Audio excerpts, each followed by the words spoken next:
with a fork and a fat sow and told me he'd be back in an hour for some fat back and hog gels. As a mother, I'm proud to say I throttled the life out of that little piggy. I did it for my family, and I'll do it again. Feeding the family is my job as a mother. Daddy earns money and goes away with a secretary, and Mommy provides dinner and keeps a brave face on things, even though her heart is breaking. Where are my pills? Barry, you look like you've got something to say. I agree. Statistics show that families that spend time together naked are the best kinds of families. You see, social class distinctions disappear when everyone is naked. I can't tell if you're rich or poor, black or white. It doesn't matter because we're all naked. Designer clothes? Try designer nudism. My body was made by the best designer around, Mother Nature. That's why we're lobbying to build a naked casino in Vice City so old people can gamble naked and poor people can lose hope in the buff. It is written, chapter 23, verse 5 of my book, "He that gambles his money away is a fool, but he who believes in me will go to spend eternity in space with other affluent, well-to-do people." It's that simple. Do what I say and you won't have to think for yourself. Oh, but I think it is, Pastor. We look around, nudie clubs, discos, drinking. Do people want to be moral? Can you legislate morality? Can we tell people how to live their lives? Absolutely. Yes, of course I can. Just look at Prohibition or the Cultural Revolution in China. We can learn a lot from history. Chairman Mao or Stalin, they purged their lands of degenerates and intellectuals, the scum of the earth in my book. And look at the great societies they built. People want to be told how to act. And most people are idiots, and that's exactly who my teachings appeal to. This lawless, permissive society has no boundaries, and without boundaries, how do you know where the limits are? You have to know what's good and what's evil. You need someone to tell you so. Single moms have obese kids, it's a fact, while rich people have a lot of guilt, unnecessarily, in my opinion. I agree. I don't think these people understand just how hard it is to potty train. You have to give a treat when Precious makes a poopy. My kids are big-boned, and they eat prunes every day. But that's what's wrong with this country. All of this emphasis on being thin and healthy. When my children are hungry, I hand them a spear and send them out to the park to catch their own food. They're learning how to be self-sufficient. Yesterday, my youngest, Jono, killed the postman, but at least he was trying. So I gave him a cuddle. I told him to hit Daddy next time he comes home late, smelling of cheap perfume. Okay, it's time to take a break before we hear about any more criminal acts against government employees. You're listening to Pressing Issues. Morality is the subject at hand. Let's explain exactly how free radio without commercial breaks works. We'll be right back. You're listening to VCPR, finally, a radio station for teachers and librarians. You've been enjoying Pressing Issues, but as is normal, you can't listen to an hour's worth of programming on this station without us begging for money.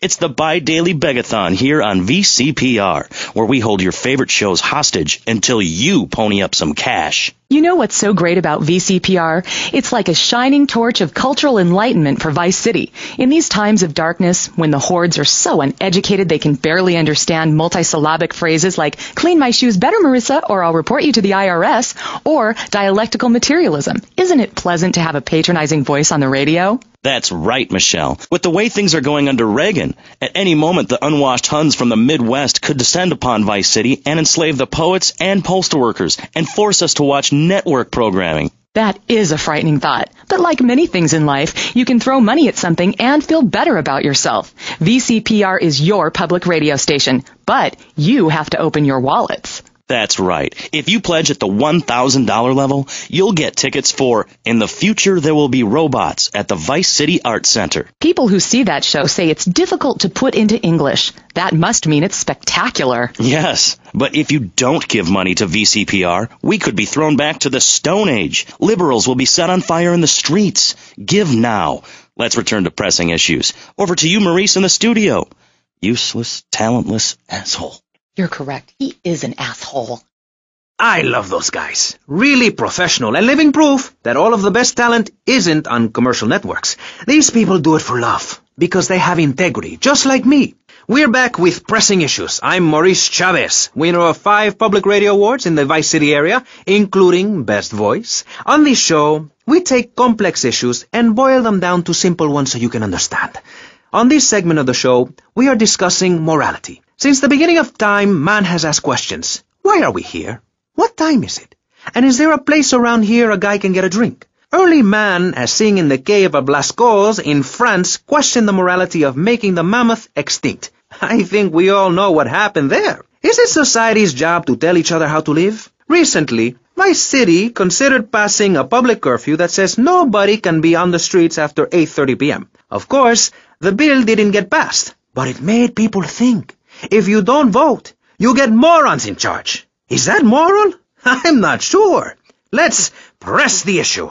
Children should be at home with their parents naked. A curfew makes sense. Do you know how much money I save not having to wear trendy clothes? Read a history book. At the creation of the universe, the Big Bang, everyone was naked. Even you. Why do I have to stay behind this divider? Maurice, please. Because nobody is interested in seeing your business. Because we have standards of decency which you are offending. Look at me. I'm jumping up and down. Oh, my goodness. Get back behind the divider. Please, I'm married. What's so wrong with me? Why do you hate me because I'm happy? Jan, give me a hug. I won't hurt you. And by the sound of things, your husband is doing the same right now with his secretary. No, we've worked through it. He was stressed. It's hard keeping a family together these days. Everyone, take your clothes off and feel what it's like to be free of bondage. Everyone out there in Vice City, take your clothes off. If this is the land of the free, let's start with our pants. Feel the wind from the air conditioning. Ugh, a breeze is so liberating. Thanks very much.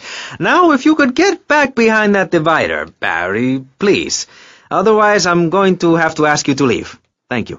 Now sit down.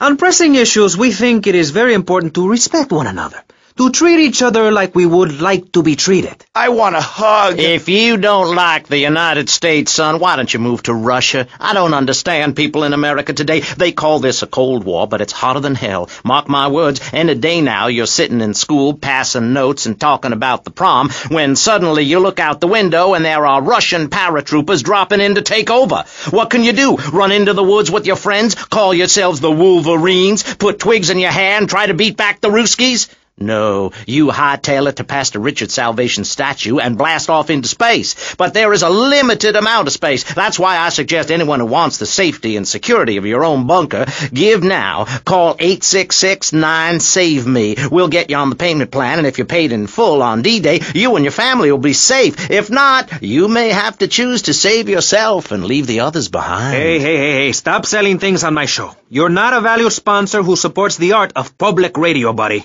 I, for one, welcome our new Russian masters. We can learn so much from other cultures. Did you know in India the women protest by setting themselves on fire? I tell you, next time the kids are screaming for ice cream and pop, I may just douse myself in kerosene. I use that as a threat to my kids all the time, so it's no wonder they're so screwed up. That's one of the tough things about being a mom, not ruining their lives with guilt. As a matter of fact, I don't let my kids watch cartoons or slasher flicks. Really? That Knife After Dark movie may be #1 in the box office, but my kids certainly ain't going to see it. If you don't raise your kids right, they end up being like Nude Boy over there or working in radio. I want them to get proper jobs, like being a doctor, not a patient. That is offensive. My mother understood I was special. She made me wear a bonnet as a child, and when I demanded to go to school naked, she was fine with it. After social services moved me, she would still write to me. I still remember when she kissed me goodbye. But Barry, earlier you said you discovered naturism, taking your clothes off, whatever it is in Germany. I know, but I lie a lot. I've got a lot of personal issues. Look at me.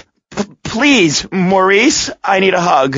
There's another example of immorality in this city. Public showing of affection. People think we want to see them making out and carrying on. I understand your hormones rage like a wild animal, and you want to ravage one another like there's no tomorrow, but you have to ignore what your body is telling you and work for a higher calling, like construction. We're building a statue, and we need your help. Call me now. You know, pretty soon you won't be able to tell who's a human and who's an android. Why, the corporation is working on it right now. I know, I read about it. I tell my kids not to kiss other kids at school. It might be an android, suck your brains out.